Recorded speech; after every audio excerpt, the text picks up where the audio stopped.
With the cuts to the penalty rates, some individuals are due to lose up to $6,000 per year. How will the government support these individuals with the sudden change in their income? Yeah, so I mean, your question is, what is the government going to do to help these people? And I think this is the critical point.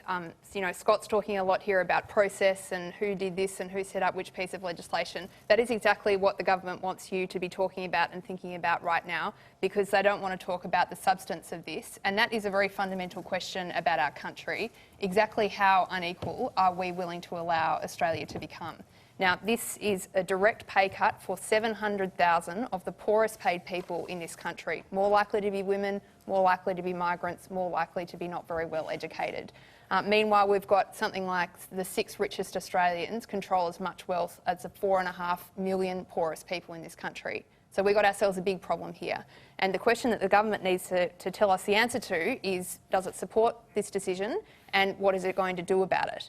Labor has a very clear approach to this. The Commission made a bad decision. It was a decision that was not in line with Australian values. If you care about equality at all, you know that the 700,000 poorest paid people in the country taking a pay cut is a major issue for us. Can I just say, you say that Labor has a very clear position on this. I'm obviously going to have to ask you the question. Bill Shorten said he would accept, and he said this many times, that he would accept the decision of the independent umpire that he set up.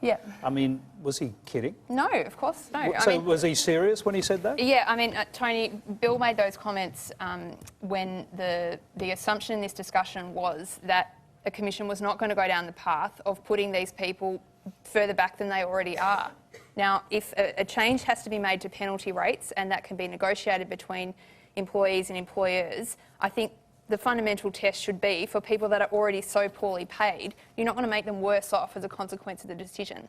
Now, the Fair Work Commission has gone and done something that was completely unexpected and completely unacceptable to us as Labor people. People have been suggesting this is a likely outcome of the Commission for a very long time. I mean, you can't say it was completely unexpected. I disagree, Tony. I think people thought that there would be a cut to penalty rates, but they thought that other adjustments would be made so that these people who are already so poorly paid, we're not going to be worse off as a consequence of the decision that was made. Now, the Commission's made that view. Labor is going to fight this. We are going to, already today, Bill Shorten put a bill into the Parliament that will stop this decision from being implemented and, again, stop this from happening again, because the role of the Fair Work Commission is not to cut the pay of the poorest paid people in the country. All right, let's hear from the other panel.